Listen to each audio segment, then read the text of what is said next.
value investing cannot be dead, right? The idea of buying undervalued assets is, by definition, what should lead to future returns. The challenge is more how you measure it and what you're measuring.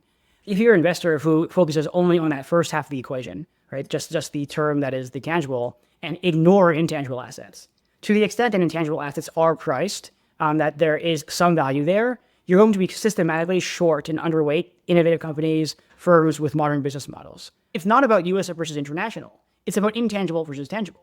What's happened is that the intangible economy has taken off and the tangible economy has stagnated. One really interesting thing that I found when I was doing this research is that the correlation between intangible value and traditional value is basically zero. Welcome to Excess Returns, where we focus on what works over the long term in the markets. Join us as we talk about the strategies and tactics that can help you become a better long-term investor. Jack Forehand is a principal at Validia Capital Management. Justin Carbonneau is a managing director at Life and Liberty Indexes. No information on this podcast should be construed as investment advice. Securities discussed in the podcast may be holdings of clients of Validia Capital. Hey guys, this is Justin. In this episode of Excess Returns, Jack and I are joined by Kai Wu, founder of Sparkline Capital. Kai shares his insights on intangible value investing, which leverages techniques like machine learning and natural language processing to identify firms rich in intellectual property, brand equity, human capital, and network effects. Kai walks us through why U.S. firms have outpaced many global counterparts by investing heavily in intangible assets, while traditional industries abroad have stagnated. But Kai's findings reveal an interesting opportunity, a subset of international firms with strong intangible value trading at attractive valuations. This conversation highlights the evolving role of intangibles in value investing and the potential for international diversification without sacrificing innovation and returns. As always, thank you for listening. Please enjoy this discussion with Sparkline Capital's Kai. Hey Kai, welcome back. Thank you for joining us. Great to be back. We haven't had you on in a little while, and I just want to say congrats on the new additions in your life, including the new International Intangible Value Fund. Thank you. Launch. Thank you. It's been really exciting. You notice I said additions, though, plural. So there's more than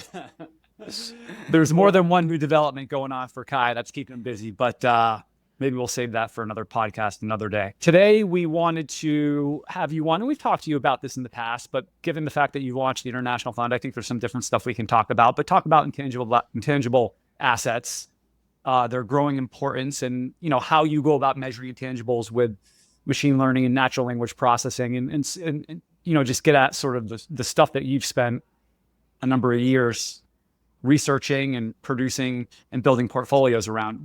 What I always like to say with Kai right up front is go to Sparkline Capital. He's got an awesome research library of articles that he writes mostly on a monthly basis. Maybe you miss a month, maybe not, but about writing about some of these topics around intangible value investing and a lot of other things that I think investors can learn a lot from. So highly recommend you going there and subscribing to his research.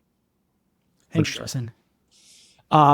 Yeah, you're welcome. So to start, let's just, before we get into that stuff, let's just talk about a little bit the struggles of, I guess, traditional systematic value in the past decade. And we wanted to just ask you your thoughts on, do you think it's mostly because the way that investors are looking at these companies they're not really looking at the right things when it comes to trying to uncover what the value is here? Yeah, I'd say that's broadly right. So, as you're alluding to, Justin, just to set the table a little bit, right? So the Fama French value factor spent, I think the data goes back to 1926, right? The first 80 years, consistent outperformance, the past 15 or so, not so much, right? And so the question, of course, is, is value investing dead? Is this broken? Are we never going to see returns here ever again? And what you're alluding to, Justin, I think is the key insight here, which is, of course, value investing cannot be dead, right? The idea of buying undervalued assets is, by definition, what should lead to future returns. The challenge is more how you measure it and what you're measuring. And so to go back to Fama French and the value factor, as most people define it, using kind of tangible book value, that the challenge there is, book value is a component of the intrinsic value of a company, but just one of a few different things. I like to think of it as basically being intrinsic value equals book value plus, or tangible value plus intangible value. And if you go back to, the 1930s when Ben Graham wrote Security Analysis, which was, in industrial time, that made sense, right? That was pretty much the entire game. We fast forward to today and, Apple, NVIDIA, Google, it's really the intangible assets, the intangibles out of the balance sheet that matter. And so going to your point, if you're an investor who focuses only on that first half of the equation, right, just the term that is the tangible, and ignore intangible assets, to the extent that intangible assets are priced, that there is some value there, you're going to be systematically short and underweight innovative companies, firms with modern business models. Right? If you don't give Google credit for its IP and network effects, you're going to be always underweight Google, which has not been a good trade. And so I think you can, pretty intuitively understand that a lot of the struggles of value the past decade or longer has been to this mismeasurement problem where you are kind of ignoring intangibles and as a result, always underrating the things that have gone up. And in my opinion, at least, likely will continue to do okay, as we move forward. What are your thoughts on should or could intangible assets be incorporated in standard accounting data or metrics? And, depending on where you fall, what would be maybe the downside if it could be? Yeah. So look, I think, so the challenge here with, at least in the US, right, with GAAP accounting is that financial statements don't take an inconsistent approach with how they treat physical and intangible capital expenditures. So physical CapEx, if I spend money building a factory, gets capitalized, it goes on your balance sheet, and it gets depreciated. Whereas intangible assets are expensed. So they come straight to the top line, which is effectively punishing firms that invest in intangibles as opposed to physical businesses. And so one thing that's been proposed and, within the academic literature is, now I think relatively accepted, is this idea of just treating these two things consistently. So let's treat intangible investments, like R&D, the same way we treat physical CapEx. And if we do that, it helps. I've actually run this study. So I said, let's take the Fama-French factor, which looks at book value. And then to book value, add this additional component of capitalized intangibles, defined as being, R&D and marketing and things like that. What you find is that it helps, but is no panacea, right? So instead of being in a, 67% drawdown, you're in a 65% drawdown, right? So it's, theoretically correct and is potentially helpful, but in practice, it's not making a huge difference. And so why would that be? I think this is an important question to ask. And, you think about why the folks who have been against, why did the accountants not want to capitalize intangibles in the first place? The reason is because the relationship between the money invested today and what you get out is pretty weak, right? There's two companies that spend, $50 million on trying to develop cancer drug, right? One company, it ends up failing trials and is worth zero. Company two ends up being $1 billion blockbuster. Right, I think this phenomenon of these kind of nonlinear effects happens across R&D, in viral marketing, even in hiring of talent. And so, in as much as that might be the case, anything that's historical cost based, which by definition accounting is not going to work. Right, that's like saying $1 investment from Boeing and from SpaceX is the same, which it has not been obviously. And so we're much better off trying, at least conceptually, to focus less on the money spent in versus the output created as a result of said investment. Okay. Do you think the money spent in is less predictive in the intangible world than the tangible world? So for example, if I build a plant, it may work out, it may not work out. So there's variability there too. Is it more variable in the intangible world? Yes, I think that's the common understanding is that the answer is yes, that there is a lot more kind of unpredictability in the results. So how do you think about measure it? So obviously you don't think the accounting is enough to measure intangibles. So can you just at a high level talk about how you value intangibles? Yeah. So look, accounting information is insufficient, but look, the good news is that 99% of information is not accounting information, right? And we happen to live in 2024. We've seen an explosion of big data, unstructured data, information created through individuals and all these interesting alternative data sources. So what I did was I said, let's look through all this information and figure out, are there things that ex ante might be potentially informative with regards to intangible assets? Examples might include patent abstracts or LinkedIn, Glassdoor, any sort of information like that that's not necessarily in a spreadsheet. It's not a P/E ratio, but could potentially have information on intangibles. And that, is actually really interesting as a potential, well to draw on. The challenge has been historically, right, that the tools haven't really existed to do this. So you go back 10 years even.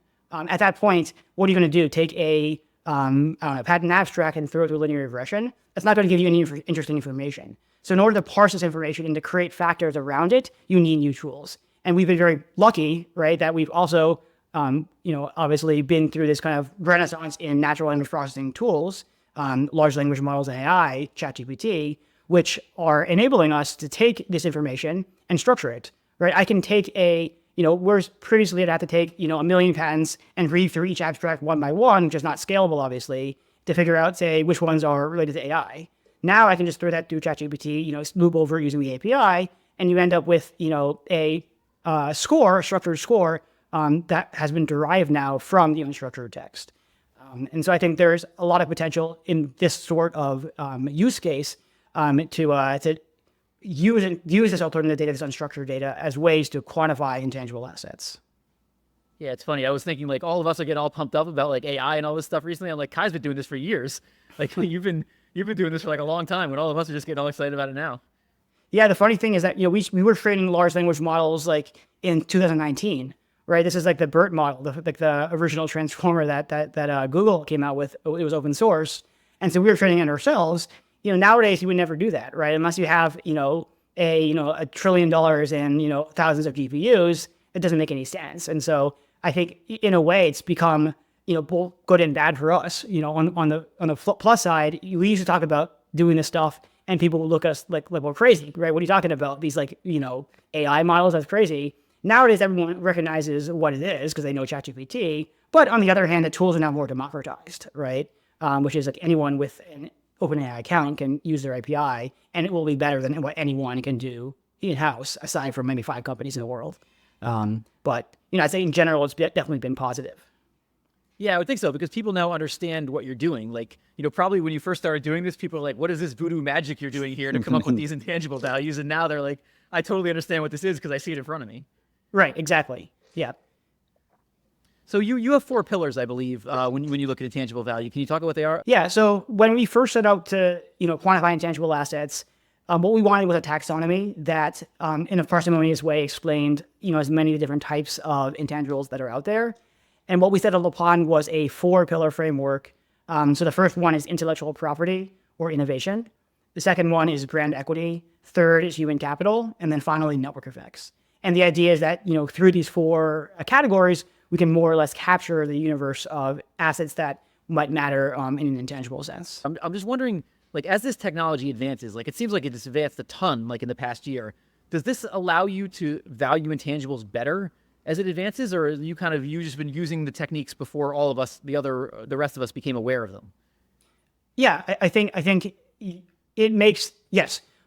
As the tools get better, think about it this way, right? There's a lot of value in this unstructured data that's untapped. And when we first set out to do this, it was like word banks. You may have read like the Lawfully McDonald paper, right? Where they find keyword search. That's kind of the original attempt to create factors just by counting words. And then came embeddings, which are like single layer neural networks. And then came large language models. And with each step, we're able to capture a greater and greater share of the insight in these documents. And so we're not at 100%, obviously, but we're doing much better than we used to. Just from the standpoint of when you're doing keyword search, the problem is that if you're saying this company is not innovative, right? It's not going to pick up the word "not." Embeddings help a little bit, but large language models are really capturing the most nuance and richest in language. And even within there, obviously, it's not binary. There's GPT 1, 2, 3, 4, so on and so forth. As the tools get better, the way I see things trending is we're going to be able to capture a greater and greater share of the information currently kind of embedded in this unstructured data. Kai, with those four pillars, could you just give us a quick sort of example in each one of like what you would look at and how you would look at it in the data? Yeah, so I mentioned the patents already for IP. That's kind of the most straightforward example. You want to look for companies with lots of patents, but more importantly, they need to be kind of leading edge, not lagging edge, right? Like if I patent today on some kind of like obscure thing that doesn't matter, or some obsolete technology which I wouldn't even get the patent, that's not that useful. Human capital is another good example. One thing we look at is LinkedIn. And so with LinkedIn profiles, you can basically see at each point in time what a company's entire workforce looks like. What sorts of people do they hire? What sorts of talent do they obtain? All else equal, you want companies that are hiring top talent, folks with, innovative experiences, good degrees, who have worked at, competitors and kind of prestigious companies. One thing we built was a page rank algorithm, kind of the backlink idea, where we said companies that hire from other good companies, right, are better. And kind of like when you trace it all back, it leads to a signal that, is basically like a recruiting score. Companies that are able to pull talent are, probably proxies for something pretty good. Culture, we look at Glassdoor as another example.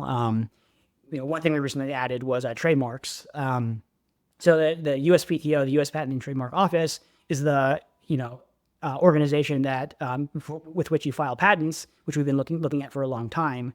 One thing we asked was, interestingly, within the financial literature, some people are looking at patents. It's a not uncommon thing for people to look at, but almost nobody, as far as I could tell, was looking at trademarks. Yet it's kind of a sister concept to patents.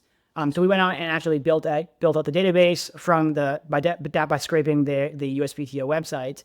And one of the funny things actually was, when I was doing that, I noticed there was a corrupt file. So I actually emailed the government and said, hey guys, this file's messed up. What's going on? No response. I ended up just figuring a way around it, so it wasn't a problem. And then 3 months later, I got an email from somebody worse there and said, oh wow, I didn't even notice. No one's asked about that. So weird, but yeah, it's fixed now. Which to me suggests that this is really definitely under the radar data set. No one's really looking at it. But it's pretty useful, right? When we talked about this, when we did this research, this was around the time that Barbie movie had come out.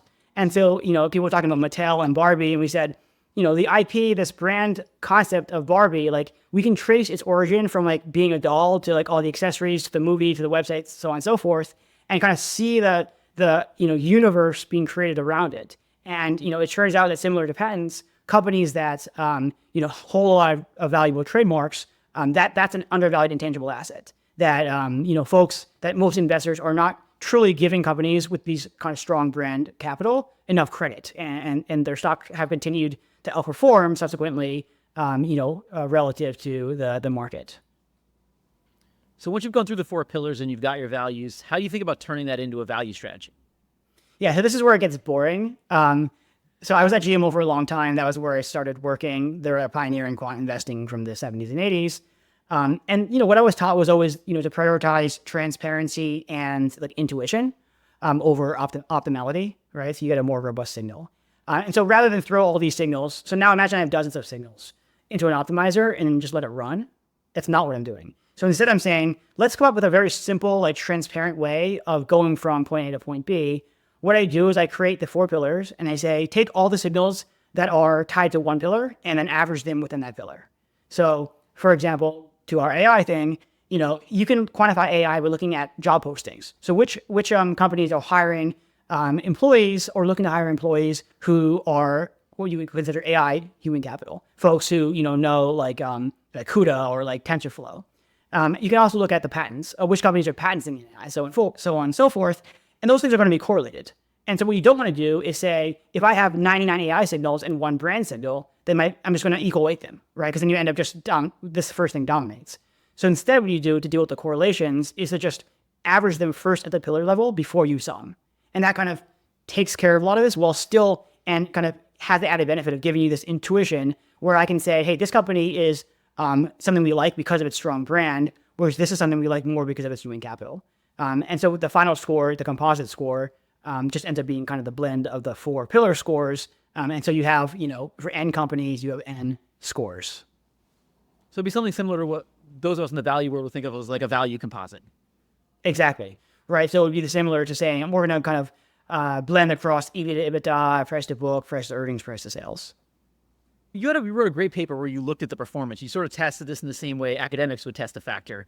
Can you talk about how it performed and how it looked against the other factors? Yeah. So, so my starting point was, as a baseline, was to say, let's look at the Fama-French construction, right? So let's imagine, they have different specifications, but imagine we're looking at the top, quintile of value on price to book versus the bottom, right? And as I mentioned before, it used to work well, has not worked the past 15 years. And so I said, what if we use the exact same construction, long, short, but use this intangible value scores instead of the price of books? And what you find is that, for the first, I started in 95, was the beginning of the back test. And for the first 10 years or so, it didn't help that much. It was somewhat useful. But where it really shined was after the financial crisis, when the traditional value factor had this huge drawdown. That's when the intangible value scores factor continued to perform, right along trend. So almost like no noticeable, dip.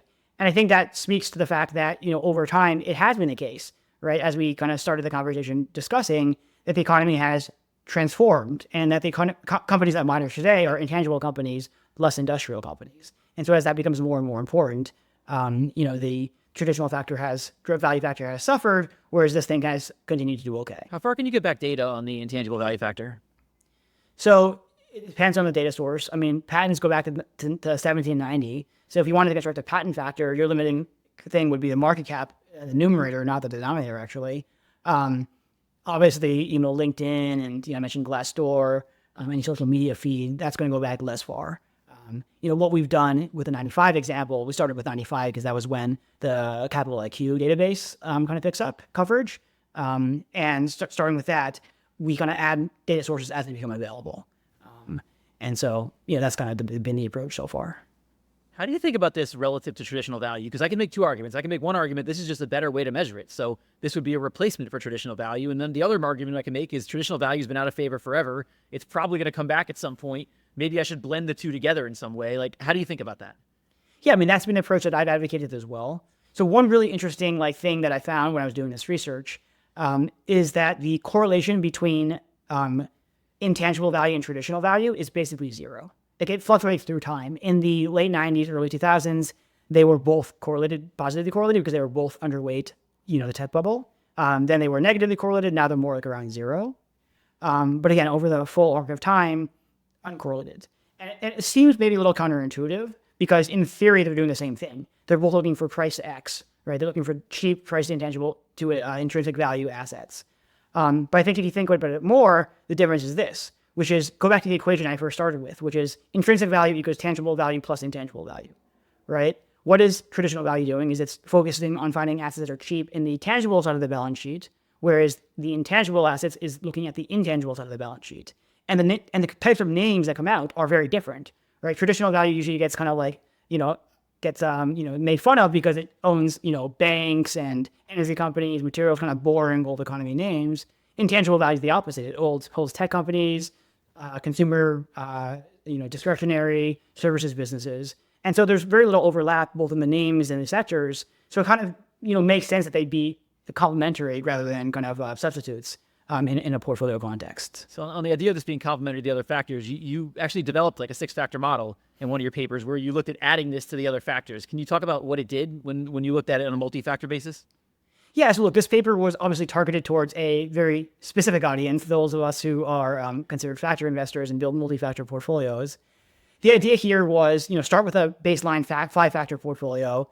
That's market, small cap, quality, momentum, value, I believe. And then to add a 6th factor, this intangible value factor. And the first thing I looked at before even looking at any back tests was just what is the kind of correlation behavior across these factors? I already mentioned that the correlation between traditional value and intangible value is close to zero. It's also close to zero with size and momentum, which is just a fast burn signal, and market. What was kind of interesting was actually the quality factor, right? Because intuitively, quality is basically stocks that have economic moats that allow it to earn high profits. And what is a moat but like a patent? A patent's a moat, so is a luxury brand. So all intangible assets are part of the modern moats. So it's a little bit unintuitive that they'd be zero correlation. Why would that be the case? So I actually did a study in this paper, which I think was, pretty interesting, where I said, let's look at stocks with high intangible value. What does the ROE, the return on equity, look like this year, as well as next year, the year after that, all the way through 10 years later? And what you find is that actually companies that are investing heavily in intangible assets have lower profitability this year, because they're investing up front to get the back-ended payout, right? You have to put money into getting the patents, but you can't actually monetize it until you get it. But then as you kind of go forward, there's a J curve and it starts to be really profitable. And so the insight there is that, what is intangible value? It's like the quality of tomorrow. There's an intertemporal disconnect between, they're the same thing, just, one's in the future, one's today. Traditional quality is looking at trailing profitability or next year consensus profitability. Whereas intangible value is looking at profitability 10 years down the line, stemming from the investments made today. So anyways, to go back to the main thread, the point is that intangible value turns out to be uncorrelated with all the other 5 factors. Therefore, adding it to a 5-factor portfolio, if you have 6 uncorrelated things that have positive expected returns, you get a better outcome. And that's what we find. Yeah, it's interesting. I was thinking about Google when you were talking about that, because like all these Mag 7 firms right now are just spending outrageous amounts of money on AI. So probably the phenomenon you talked about is probably what's happening, right? You're seeing maybe a decline in some of that ROE stuff, and you'll probably see some big boost in the future from it. That's the hope, yeah.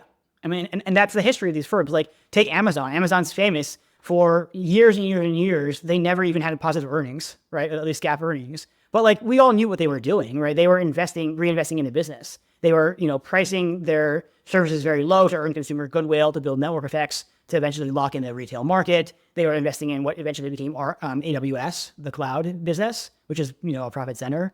And so that's the thing. You have to spend money to make money. And, traditional value and traditional quality even approaches in this case would generally discount a firm like Amazon, saying, hey, look, they're just like not that profitable. They're like, whatever. But like, these are the companies that ultimately, ended up becoming the best investments. And so looking for firms, the next Amazon, so to speak, that they're investing today for the next 10 years, that's kind of the idea here.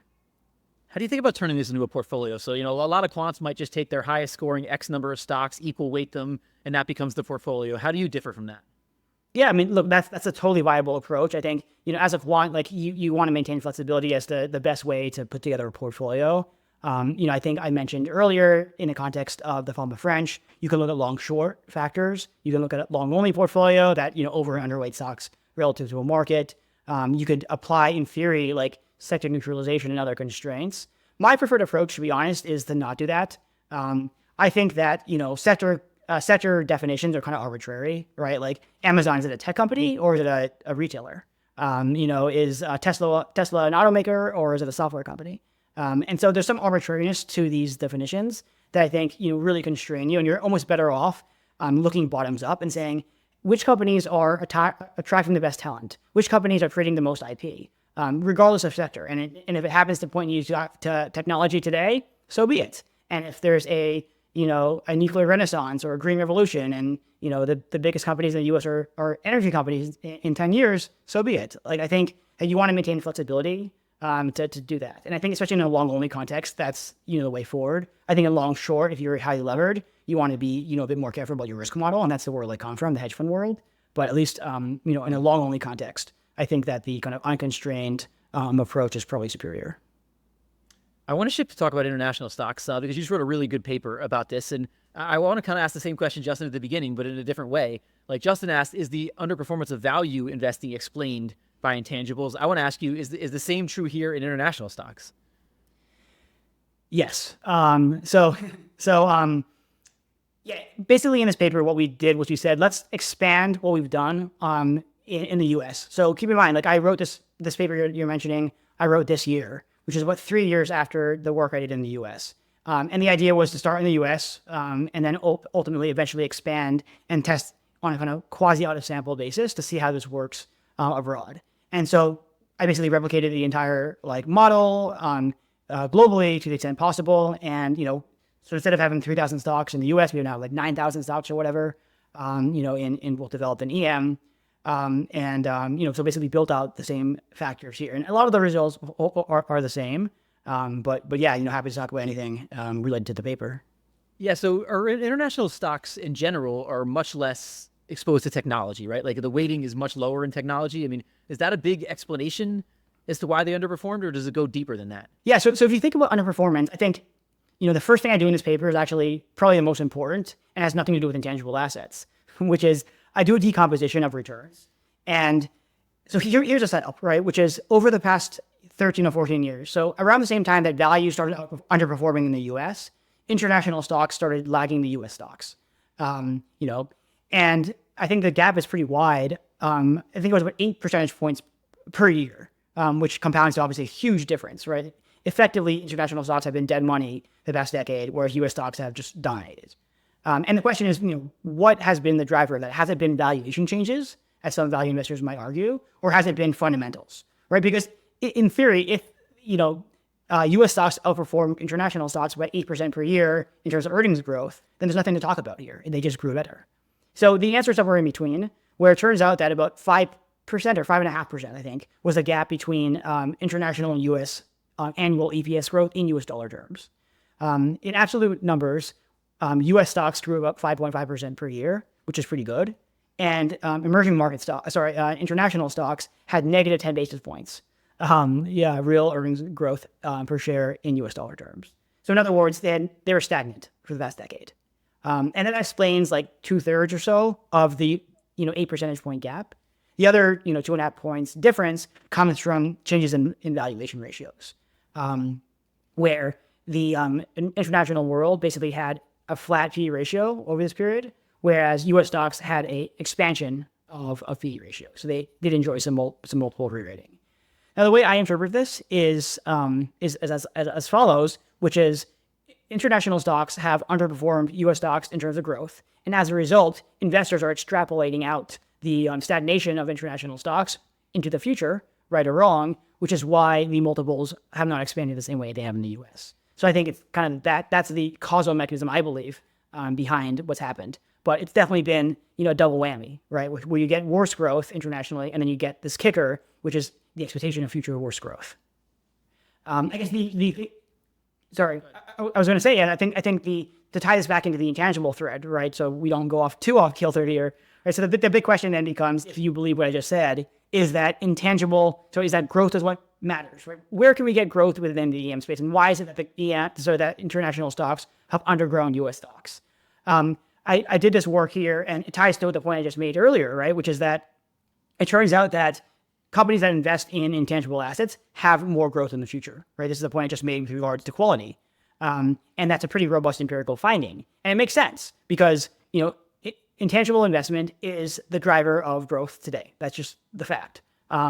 It turns out that if you look across the world, now that I have my scores, that the non-U.S. countries have had on average much lower intangible investment than the U.S. So the U.S. scores the highest. There are some pockets of strength, say in Northern and Central Europe, Korea, Japan, Taiwan score okay. But on average, the average international company is not investing as much today as the U.S. is in intangible assets. And more importantly, this pattern goes back through time, right? Because we have our scores today, we don't also backtest our scores all the way back to 95. And so one study I ran, which I thought was really cool in this paper, is Exhibit 7, is the scatter plot, where I show on the x-axis in 2010, the beginning of this sample period, on a country-by-country basis, what has been the average level of intangible value. And on the y-axis, I show over the subsequent 13 years, what has been the real EPS growth, earnings per share growth in U.S. dollar terms. And I find like a 54% correlation between those numbers, right, which is really high. And then if you do a weighted regression, where you look at you would give more weight to the U.S. than you do to like Malaysia, you get like a 70% correlation. Right? So the point here is that we can explain the divergence in the wealth of nations over the past 13 years through one variable. Like, yes, it's the case that there's so much cross-country variation, like different legal systems, different cultures, different languages, so on and so forth. But at the end of the day, it all kind of boils down to the same thing, which is that these countries have on average invested less in R&D and in creating modern brands, in building network effects, and that has led to comparative stagnation relative to the U.S. Why do you think that is? I mean, is it explained by the simple variable of we have way more technology companies, or is it a lot deeper than that? So we do have more technology companies, but I think the result is a lot deeper. If you look at the findings by sector, right? So you can look at the 11 sectors. So yes, the U.S. has more technology companies, but within technology, our average technology company is more innovative or more intangible than the average one in Europe. And it's not just technology; it's finance, it's real estate. All 11 of the sectors, actually, the U.S. scores higher than international on intangibles. And so it's just the case that whatever sector you operate in, if you're in the U.S., you've been on average more willing to embrace kind of modern practices with regards to these things. So, it's not fully sector effect, but there's obviously an element of that too. So what do you think the reason is then that there's so much more investment in the U.S. in intangibles? I mean, that's a really good question. It's not really something that I deliberately tackled in this paper. my findings were more descriptive, like just saying it is what it is. This is like the way the world is. International stocks have underinvested in intangibles.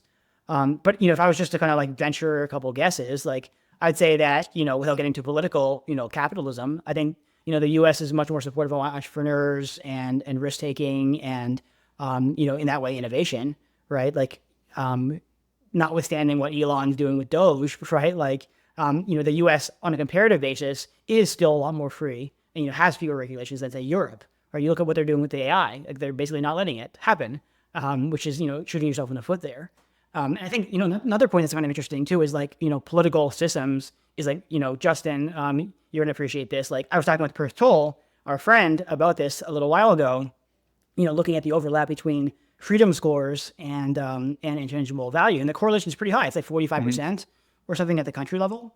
And it kind of makes sense too, which is like, especially on the human capital front, right? If you want to encourage human capital formation, literacy and the things that allow innovation and development, well, you need to have like an education system. You need to allow both economic and social freedoms. And so I think that's another component as well, that, the U.S. is the most free country, both in terms of the capitalist side of things, but also just like in terms of, the other kind of more intangible dimensions. One of the things we see a lot in the traditional financial statement world is that the U.S. data often is better than the data you can get internationally. Is that true here as well? Were you able to get as good data internationally, or did you have to make some compromises in terms of what you could do? Yeah, so that's definitely true. So, one of the challenges with, a traditional value strategy going international is accounting standards, right? Like as you go outside the U.S., like, the accounting standards of different countries start to kind of be inconsistent, right? Which obviously creates problems, and that's, one of the challenges that you deal with. One of the nice things about the intangible data sets that I look at is that they're kind of global, right? They're not constrained by border. It's not like each country has their own like LinkedIn or whatever. And an example would be patents. We should go back to, which is if you look at the top 10 patent holders of U.S. patents in this case, right? Only 4 of them are U.S. companies, right? 6 out of the 10 top patent holders, including number 1 by far, which is Samsung, are not U.S. And the point being that like we all operate in a global market these days, regardless of your domicile. And so a lot of these data sets are, quite consistent and universal. Now, granted, there are coverage differences, especially as you go out to EM, where, fewer people might be using LinkedIn in Malaysia, right, than like India. And there's a lot of kind of random cross-country variation. But that's, at least from an alpha standpoint, offset by the fact that there's also just more inefficiency in these international markets in general. And so you don't need as good coverage. You don't need as much signal noise in order to generate returns. That's just my finding so far. That's interesting. Samsung has the most patents. I mean, Justin, I probably would have guessed Apple maybe if I had to guess who had the most patents. I'm always amazed at these patent counts because these companies and like IBM's always up there too and stuff. Yeah. Yeah. IBM was number 1 famously for over a decade. Until they were superseded by Samsung. And now it looks like it's kind of the beginning of the end. It's kind of a symbolic turn, right? Where like you look at the patent share of U.S. patents, it's like it used to be, almost all U.S. and then the rest of the world. And then what's happened is that like 5 Asian countries, China, Taiwan, Korea, and maybe India, have cut into the market share of the U.S., taking a big share.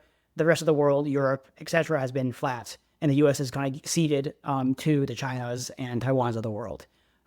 And I think, you don't want to read too much into this. This is just one representative of one type of IP, which is just one of the 4 pillars. But I think it is symbolic of the fact that, the U.S. isn't the only game in town anymore. In this global world, yes, we are the leader if you want to only pick one country. But if you could pick more than one country, you're starting to see inroads in terms of the evolution of other countries with regards to investments in this area.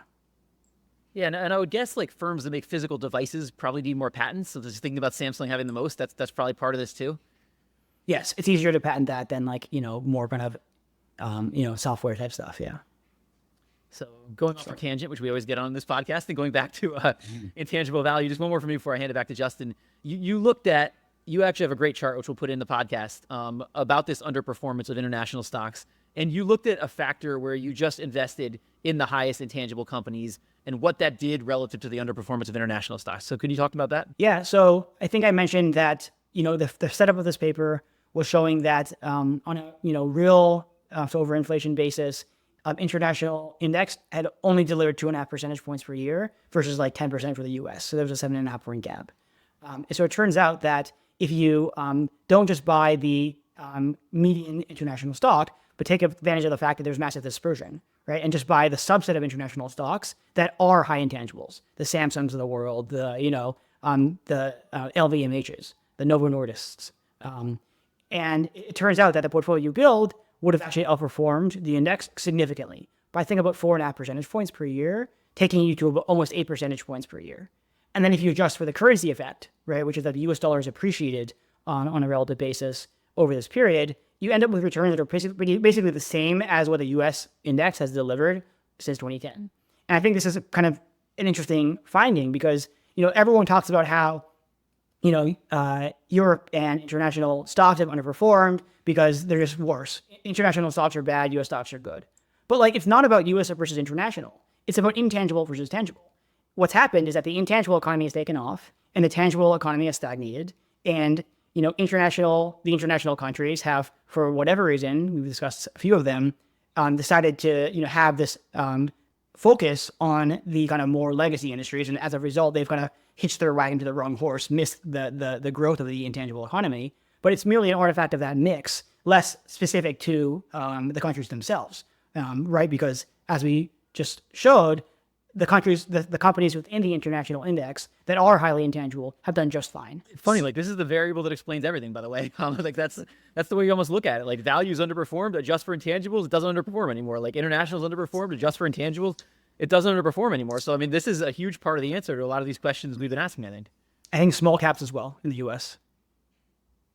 So in that chart, you have the excess return. So my only request is, can we have excess return podcast and actually link to our YouTube channel over there? Give us a little cross promotion. Back to the patents, Justin. We should be having excess returns, which clearly is never going to happen. But that way, when they use it, they have to use us.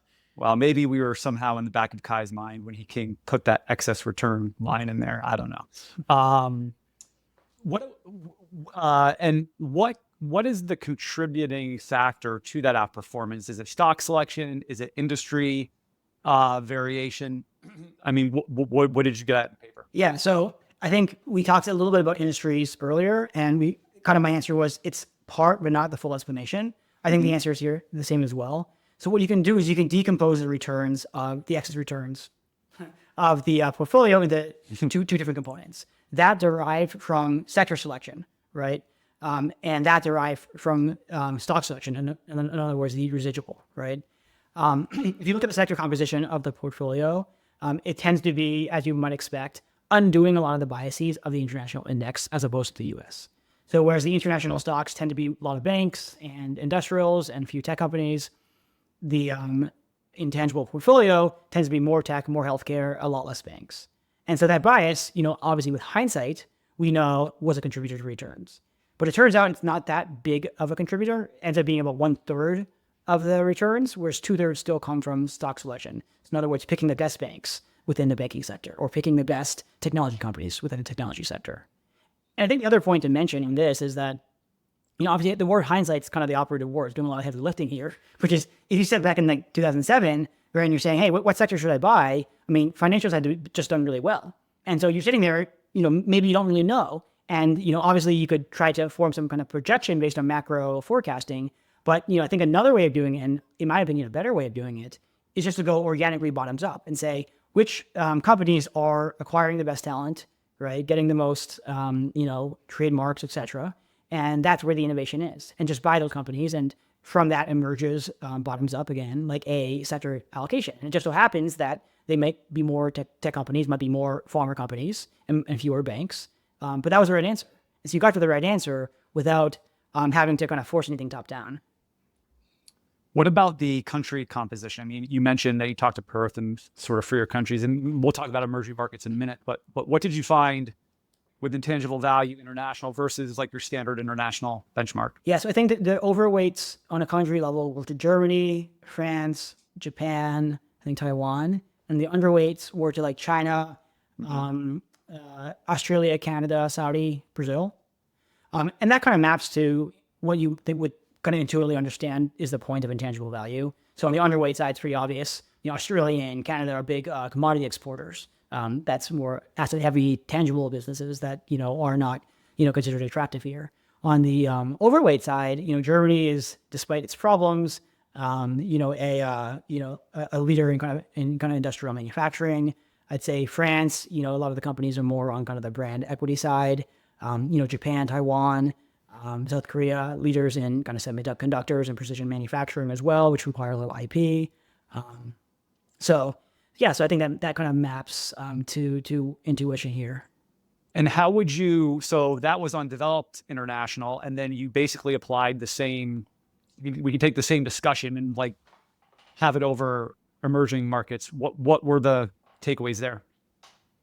Yeah, so I think first of all, the reason why I wanted to run this analysis separate was because, by definition, emerging markets are, less developed than developed markets, and, therefore more kind of in the old economy, and are thus more reliant on tangible equity. Like to take a side tangent, in the US, one thing I had found years ago is that if you run traditional value factors in only the most tangible industries, they do okay. It's only when you start trying to apply those factors into the intangible side of the sectors, let's call it, you start to underperform, right? Like trying to use price of book to predict Google versus Amazon is not going to be helpful, but trying to do it between two banks might actually work, which is what I find. Now, of course, the problem in the US is that the intangible sectors are now 80% of the market and increasing, right? So, at some point, we'll have nothing to pick from. But going back to the point here is, that was the concern with EM, which is maybe you don't need any of this. Maybe you just do price to book and you're done, right? Or price to earnings or price to sales, whatever. You don't need intangibles. So, I decided to run the analysis, did the exact same portfolio construction as we did in developed in US, which is, take the universe of stocks, select the top, 10, I think it was top 150 stocks, and then look at that compared to the market. And in this case, the performance was actually a little better on a relative basis, mainly because the benchmark, right, the index was worse. The EM index has done really poorly, right, the past 10 or so years. One of the things I looked at that was quite interesting was, so if you're an EM fund manager, basically only one thing has mattered for the past few years, which is like, what has been your view on China, right? That's been the entire game. China was at 1 point 40% of the MSCI index. It then went on to underperform by 43%. Those managers who were underweight China look like heroes, and those who were not look like idiots. And now we're seeing the launch of like 1 million EMX China funds, right? And so the question I wanted to ask was, can intangible value get you to the same place, but organically, right, without kind of making any kind of macro views? And it was really interesting because so it turns out that the exposure of the intangible value portfolio to China ranged through time from, I think, negative 20% to 0%. So it was on average underweight, but like changed. And that generally mirrored the inverse of the price or the relative returns of China, because this is a value strategy. So when China rallies, you hold less, and when China falls on a relative basis, you hold more. And interestingly, when China was at its peak in 2020, this strategy was at its max underweight. It was like 20-something% underweight China. And then as China then collapsed, which it did, it kind of like took profits and is now kind of more at a neutral weight. So I thought was really interesting that you're able to kind of get to the same point simply by looking at intangible assets. And then the final thing I wanted to look at, obviously that's related, is to be sure that this is not just a fluke. In other words, you didn't just make one lucky bet, and that's why you have excess returns. Maybe it's the case. How can you test that? So I did the same analysis as before with the sectors, but this time the countries, and said, let's attribute the returns of this strategy in excess of the benchmark to that which is derived from overweights to various countries, and then the residual, so stock picking alpha. And it turns out that the split was almost the exact same as before, that 2/3 plus was coming from stock selection and only 1/3 was coming from country selection. And then even if you remove the China thing, just manually get rid of it, you're still seeing, some outperformance from country selection. So I thought that was a pretty encouraging result. And, kind of the point here with the emerging was just to say, like, let's just try to, get the most external validity as we can from this intangible value concept. Again, we started it in the US and now we're bringing it to developed international and now emerging. So we have 3 different kind of portfolios. And it's really interesting that, first of all, it works in all 3 areas on a relative basis. That's nice. But what's also interesting is that the correlations between these 3 portfolios are pretty low, like somewhere between 25 and 50%. So lower than you might expect, given that they were doing the identical thing, right, from a methodological standpoint. And, it makes sense because there's zero overlap by definition in the holdings, right? Like the EM portfolio tends to hold, a bit more tech, US holds a bit more tech, developed holds more brand. And so they end up having different compositions. So I think there's some value there in kind of the diversification of, applying this factor across, these different regions. And as we mentioned, this isn't just like a research paper now. There's actually a physical, investable product via an ETF that is launched that is investing in these international firms that you're identifying. So hopefully it's a great time to be launching an international fund.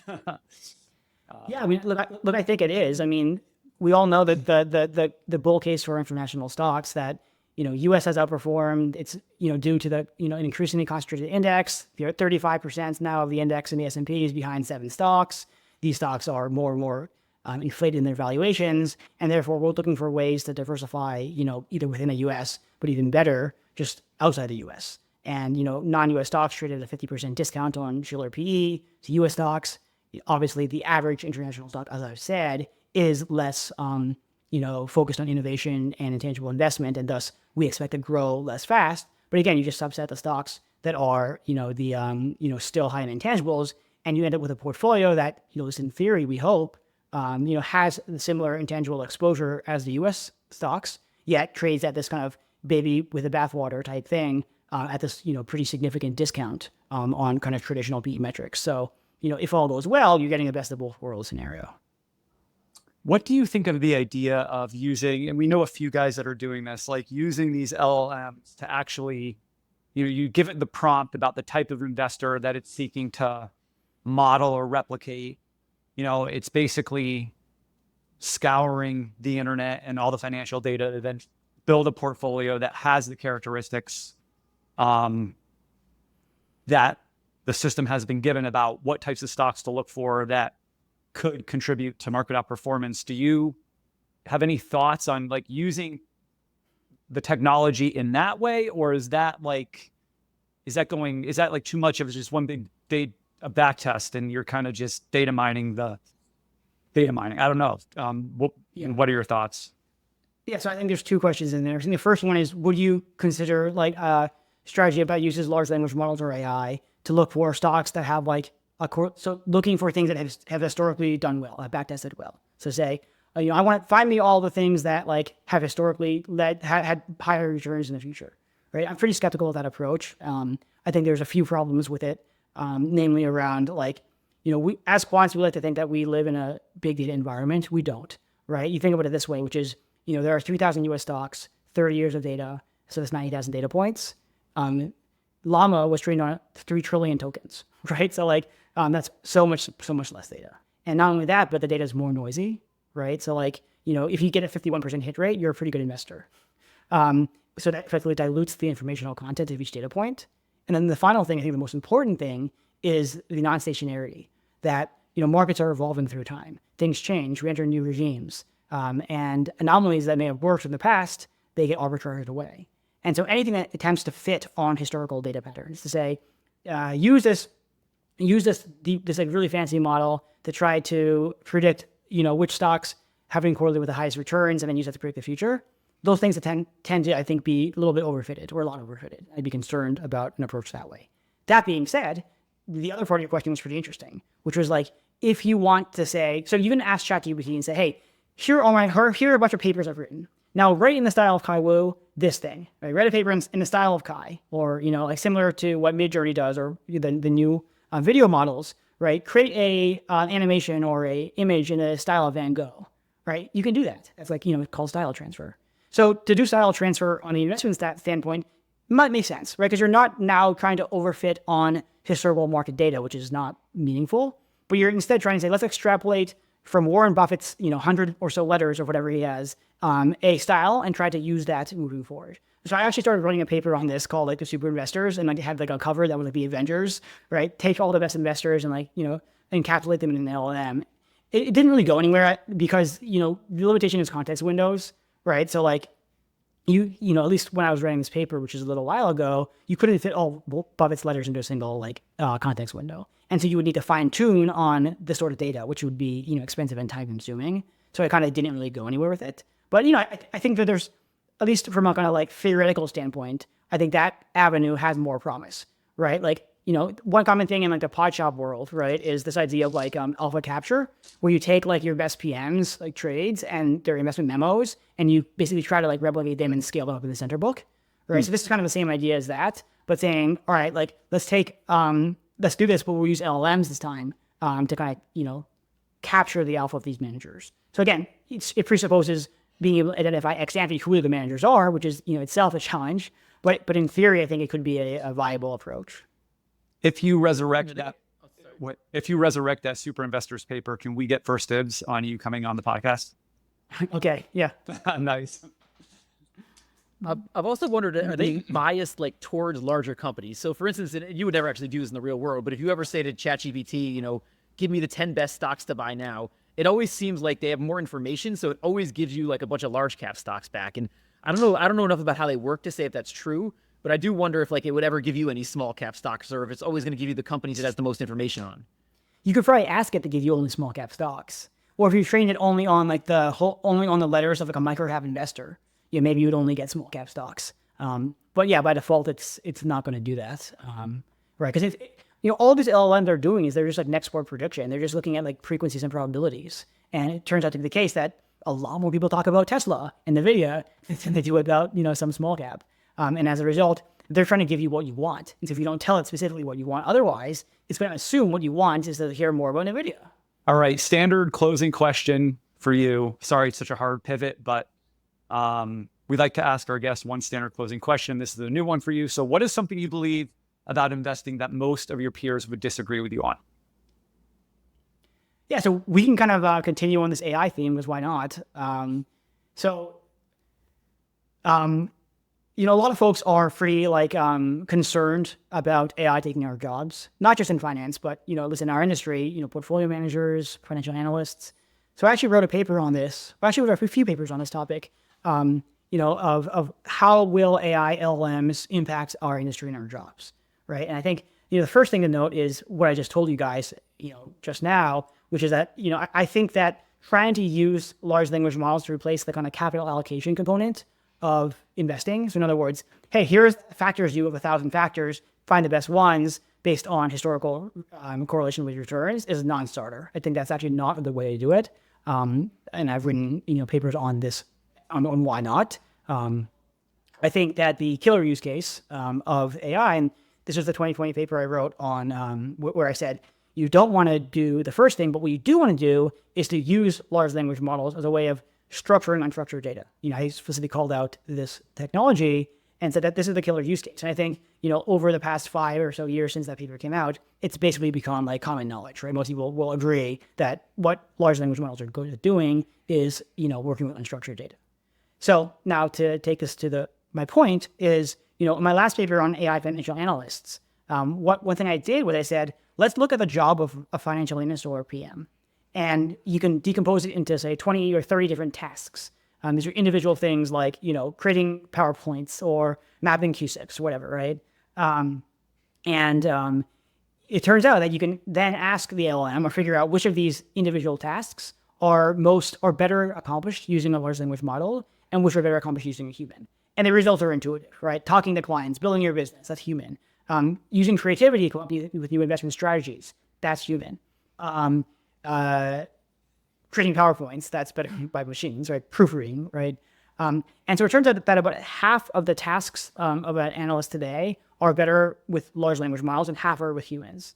And so you think about what our jobs are. They're just bundles of tasks. Well, I don't see us kind of like net necessarily losing jobs. I just see like a repackaging of those jobs, right? You almost think of like a new AI enters the workforce. They take up the things that they're better at and you're left with the things that you're better at. Which, I think I'm pretty optimistic in general. I think that's actually a good thing, right? I don't want to sit here mapping QSIFs. I don't want to sit here building security masters again.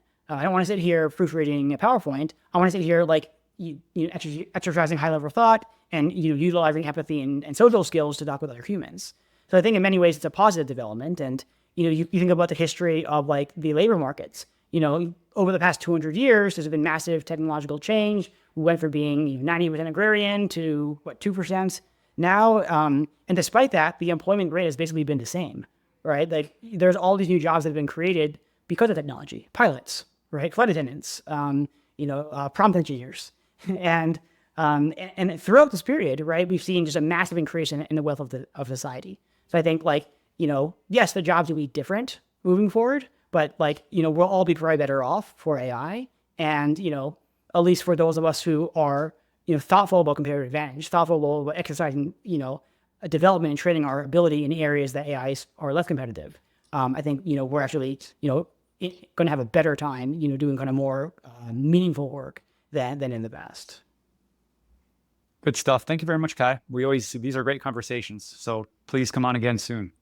Thanks. Yeah, I love coming on. Thanks for having me. This is Justin again. Thanks so much for tuning into this episode of Excess Returns. You can follow Jack on Twitter at @PracticalQuant and follow me on Twitter at JJCarbonell. If you found this discussion interesting and valuable, please subscribe in either iTunes or on YouTube, or leave a review or a comment. We appreciate it.